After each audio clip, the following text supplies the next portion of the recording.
matter how old I get, no matter how fucked up this place get or can be, it's like, you know, whenever I come back here, I can just get that sense of home. Like, I love being right here. This is where I grew up, this is where I'm from, you feel me?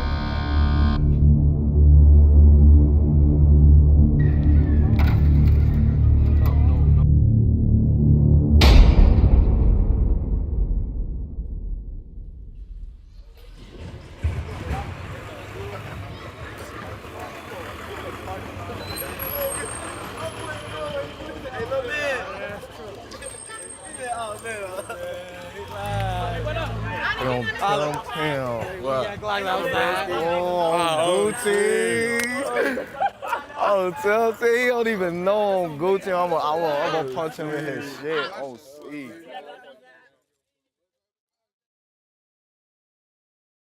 So the atmosphere, it was always like fun, like real, like, you feel me, a family sense. It's like, used to pop out. Like back then when I was a shorty, I used to hang with just my cousins and them, you feel me? Cause I just always been a standoffish person, a to myself type person.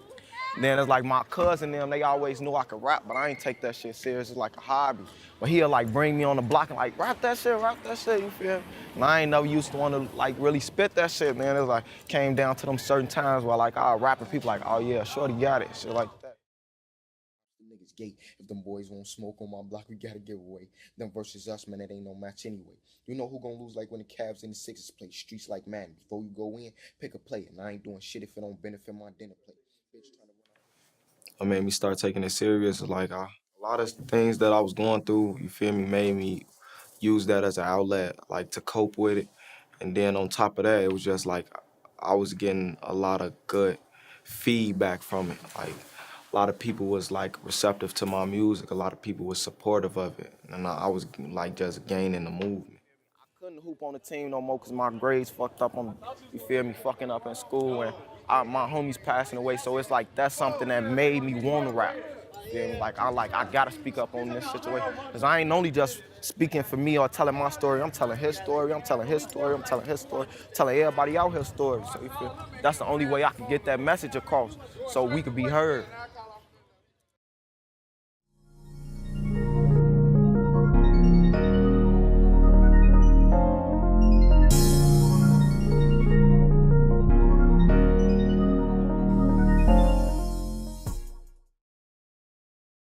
I am Stacia Mack, AKA Mama Capalot, from Chicago. He was always very smart and questioned authority. He needed to know why, how, before he do anything. So if there was a lesson, oh, I understand we have to do chapters, but how does that make an impact inside of my life? So every day, the teacher would plan the lesson and they would have to say, well, when he asks me this question, I have to be prepared to give him an answer of why it's relevant on a day-to-day basis. So he always questioned authority, and it always had to make sense to him. He just didn't take what was given. Well, he was working hard, and he was doing the music thing, but it was something that I personally didn't know that he had it until I listened to, it's always that one song. So for me, it was Troublesome. And when I heard Troublesome, I'm like, it had the Pac vibe. I'm like, he got something. So he was in and out of the studio, and he just continued to work on it. And I tell him all the time when I heard that song that gifts are from God and talents are cultivated. He was truly gifted, and to hear that song and to see where he is, it just lets you know that he was chosen and this was what was for him. Despite like most of the time though, I always experience a bump before everything was smooth. So it's like, it just was a matter of getting past that hump or getting past that small barrier so I can get, you feel me, a lot of progression after that. One of the bumps that I overcame, just having patience and just like giving it time, because I know a lot of time, like I forced $1 in my pocket to be able to go to the studio. You feel me? It was like, I just was like patient with myself, like I'm gonna make this happen some way, shape, or form. I got my inspiration for music, shit. I used to listen to Wayne, like that Carter 4. That's what really got me like up onto music real hard. Like I used to fuck that shit. Listen to that shit, like that shit in my room, play the whole CD all day long. Before I come to school, come back home to the crib, listen to that shit make me wanna go write something. Feel me? Lil Wayne was like a big inspiration in my music, really. Actually damn near born right here, back here.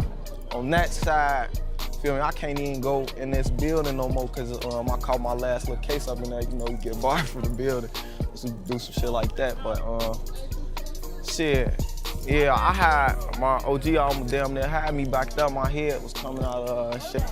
Then she was washing on the, I think that's either on the Cedric or Hudson side of the back. I don't even know. I ain't been backed up so motherfucking long. She like her water broke and shit. Motherfucker set her up and shit. My head start coming out. They had finally rushed me to the hospital and shit.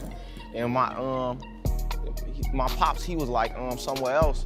They called him and tell him that he having it. It's like he got real excited, started running to where my mama was at and shit. They got to the hospital.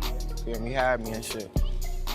When I used to be tuned in to all the rappers in the city, that gave me motivation. Cause I'm like, these people come from the same demographic as me. They come from the same struggle as me. You know, Chicago, this place, you feel me? You make it out of here, you can make it out of anywhere. So I used to just look at them every day on Instagram or just their YouTube videos and see them like progressing as an artist and as a person too. And that just gave me motivation, like, yeah, I can do that.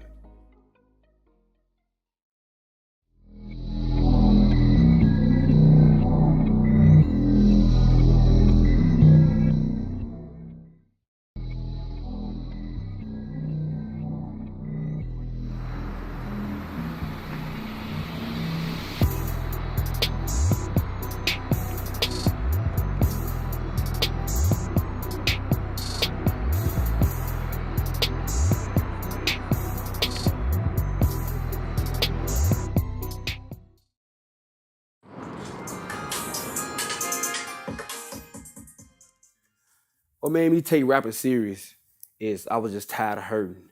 And then plus people was telling me like, you got it. I knew I have, like when people like, you got it, you got it, you got it. In the jails, like you got it, so you need to go ahead and pursue it. And then plus I started seeing all type of other rappers, not saying that they not good, but I started seeing other people get on. I'm like, I know I got it, so I'm finna push as hard as they push. And it's like, God knew I was pushing my hardest, you feel what I'm saying? So it's like he just threw a little bit of salt on me. Now look, head up. Let's go front quickly.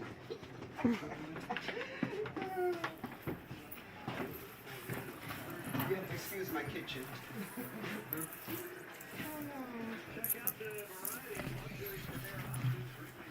Yeah. This is where I was. You might as well say I was born and raised, cause every Sunday I was in church. I was in, you know, everything started here, like literally in this house. There's a couple of paintings and everything. I got a couple of pictures. I would love for you all to see. You know, oh grandma, you got my tap dancing book. Okay, I got a book upstairs. Okay. It's one with the combination. All right. No, my grandma, she know how to play the organ. She know how to play, you know, music real good. So she taught me. I don't know how to do as much, but I know how to work them. You know what I'm saying? And it's me. That's Lil Hitta. You know what I'm saying? That's Lil Hitta. And Lil Spider-Man, I used to play with a lot. And I put him on the head. I remember I ended up putting him on his headband. But I just was just doing something. My grandma just kept the headband up on there. So now it's just the headband. It's not a headband, it's a bandana. You know? So he gonna always be alive. Shout out Spidey. Yeah. And you know, it's more stuff around. I was real animated growing up. So that's where I got my animation from. You know what I'm saying? Watching stuff like this. So if you hear my bars, you will see, you know. Okay, let's see. This is he's posing. I guess how they warm up. This is one of him right there, and one over here too. That's crazy. Look at me. What do you see, Calboy? Okay, and here he is here. Tap dance. I was a funny looking little kid, one eye.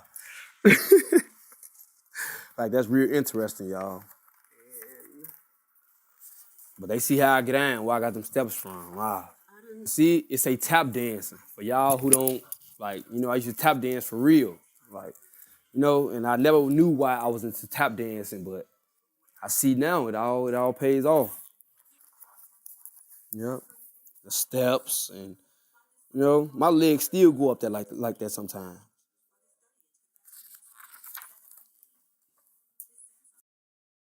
You ever have like a normal job?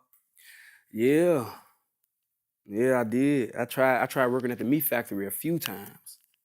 But it didn't work out, man. It didn't work out. And it's like I always be thinking like, man, what is my plan B? Like rapping was never my dream, but once I found out I could really do it, I made it my dream. So it's like I gotta find a plan B if this don't work. That was going through my head. So I'm like, what could be my plan B? And then nothing never pop up. And the reason why I did try to work at them little jobs is because I needed income coming in, you know what I'm saying? So it's like, I'm like, hey, let's just go ahead, try it. You know, I did it a few times, but the spirit in me wouldn't let me last know where I was at because I'm impatient a little. But now I'm in this position. I gotta learn to be patient, you know? So it didn't, you know, them little jobs didn't work out, and this the only thing I knew, you know? Boy, you better get in tune. The nigga that I looked up to, they fouled out. They couldn't even pass the ball. Now I see him ride past them all. Oh, man. They can't come in that bitch. No, they can't even come in that bitch. Yeah, that's a hit.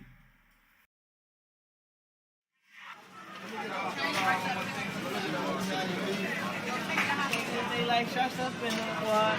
They back there tweaking. Come on. What's his name, Calboy? Stop playing before we jump back there. Right, you know.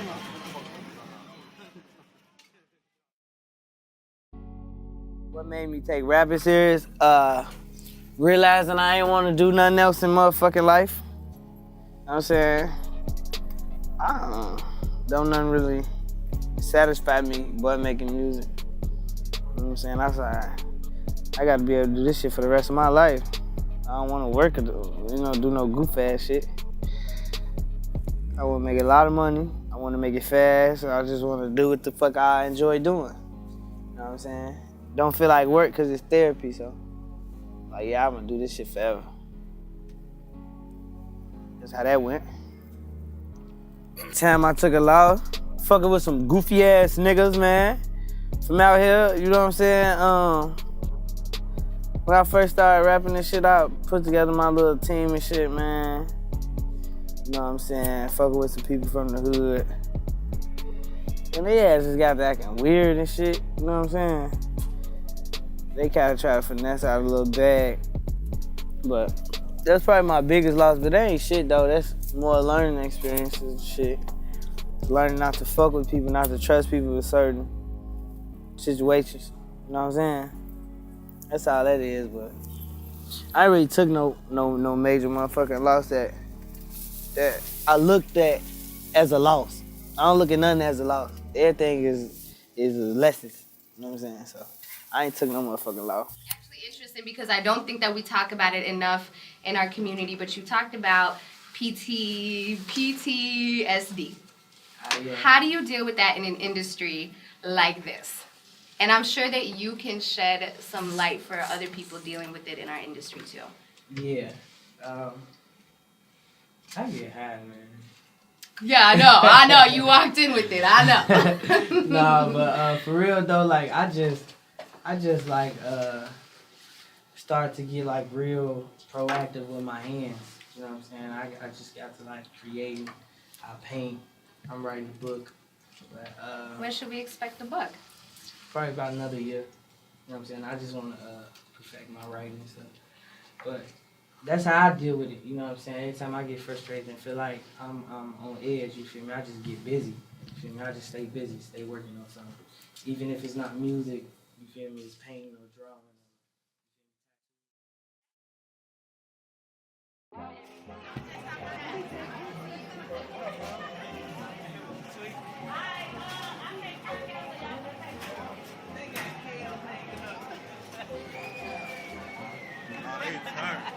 I appreciate y'all having that picture up.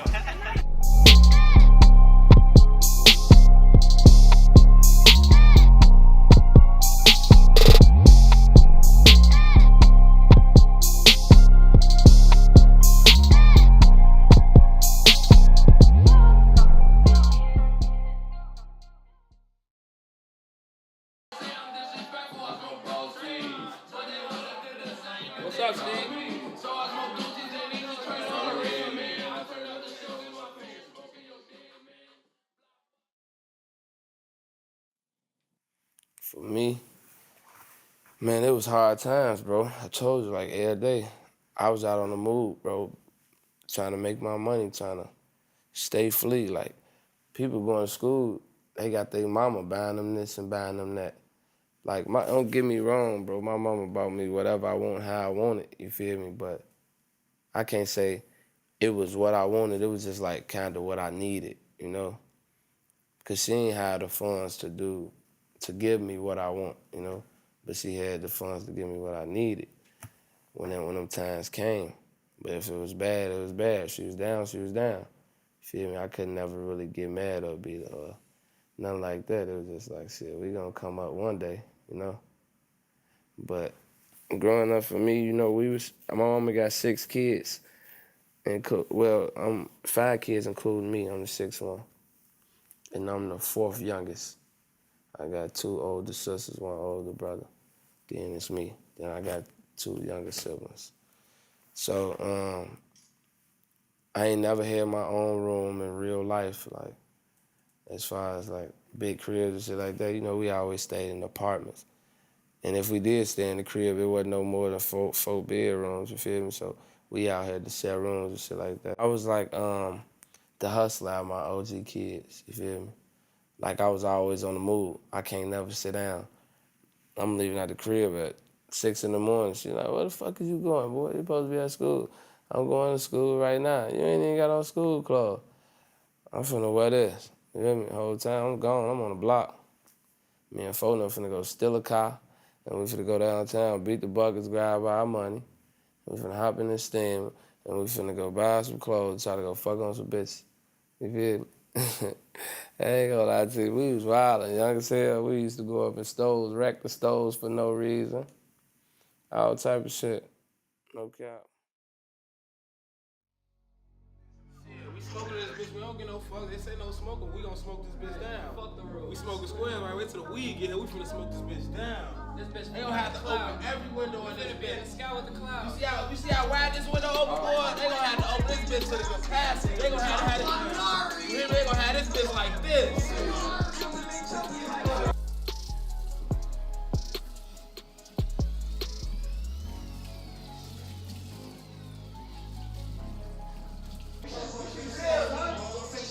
Hey, yeah, but look, the motherfucking, they finna pull back up with the lack truck. So I wanted to get the lack truck in the middle of the street. I'm gonna throw all these ones over the floor. I'm gonna leave that shit down. You know what that is, right? It's like some videos. The POV, the point of view. Hey, what about that? It's already sold, gang. Good luck, you got 275 for? They remember my old days. They remember cracking the chopper still. I don't know, I just really got this shit too. 30 niggas take the wall.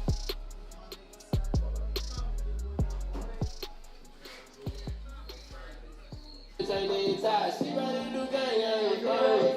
She a groupie, get that bitch about 9. You easy.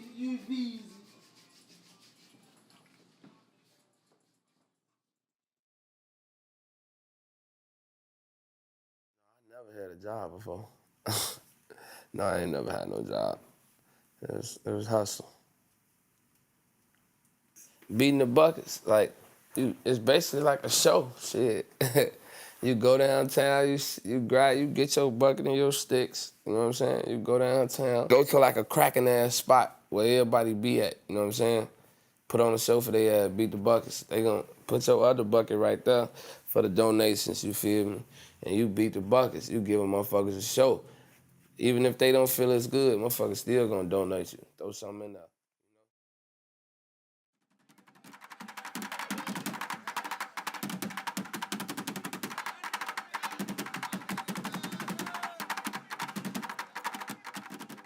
You know? But I was going to the L, like the train station, and I go on the platform, cause you know people getting on and off the train all day, so I go right there.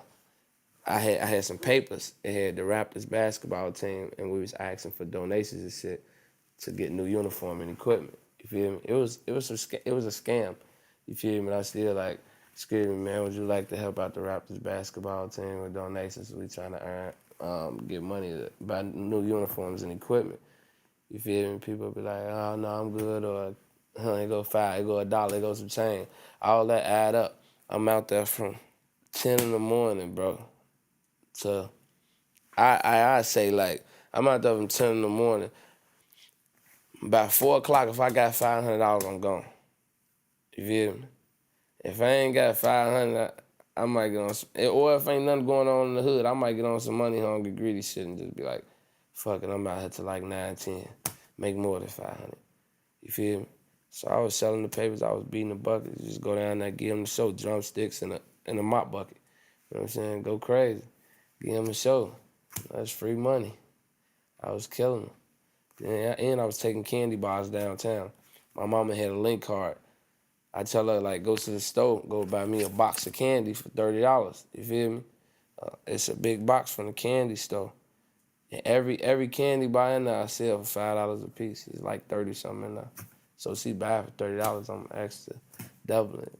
And you feel me? Downtown, the white people buying the candy bars for $4, $5, $6, whatever you want to sell them for. Oh my God. But yeah, that was my everyday hustle.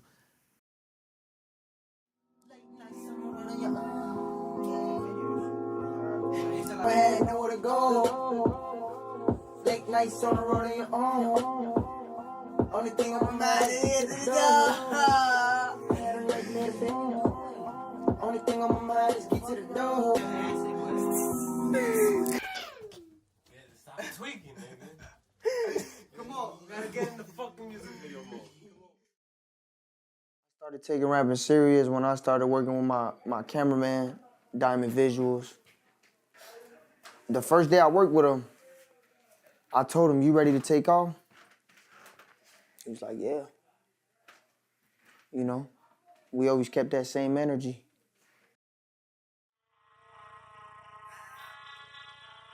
Boom gang. No new niggas, I don't fuck with niggas but my brothers, nigga. Run up on me, I'ma have to leave them on the sidewalk. Outlined in white chalk. Now that's what you get when your mouth. My first big video would have been Elvy The God Savagery. Like, it was a weird story the way we reached each other, because his friend hit me up on Facebook, was like, yo, my friend Angel needs a video. And then I was like, okay, cool, send him my way. Elvy hit me up, we shot it. And that same day he was like, bro, you ready to go crazy? Every rapper, I feel like every rapper says, we're gonna take off, but I feel like none of them really like put work behind that, you know what I'm saying? So with Elvy, it was kind of different, because like he was hungry to take off. So when we dropped that video, it hit like 1,000 the first day. And at that point, like, I mean, I was hitting 1,000 in a year. You know what I'm saying? So, like, that's when I really knew, like, okay, this is about to go crazy. Folks, keep your eyes open, who that is down the block. Yeah, we gotta keep it honest, cause you know that we the ops. And you say you a street nigga, but you ain't never so rocks. You the type of fucking goofy to put the hubs in your socks. Goon gang. When they see us coming through, they know it's a stain. So put your goal away before I snatch your chain off your neck. My little homies told me. Elvy The God, man, you already know what it is, man. We out here, fuck you mean, fuck all the ops, man. We up next, man. We coming for y'all ass. Shout out Diamond Visual, shout out Equality. Fuck with us, man. Follow me on Instagram. Elvy The God. My name is Ray Hernandez. I go by Equality, and I'm from Chicago. First time I met Elvy was at a studio session that I had with another artist. He brought him to the studio. I guess they were on the feature together.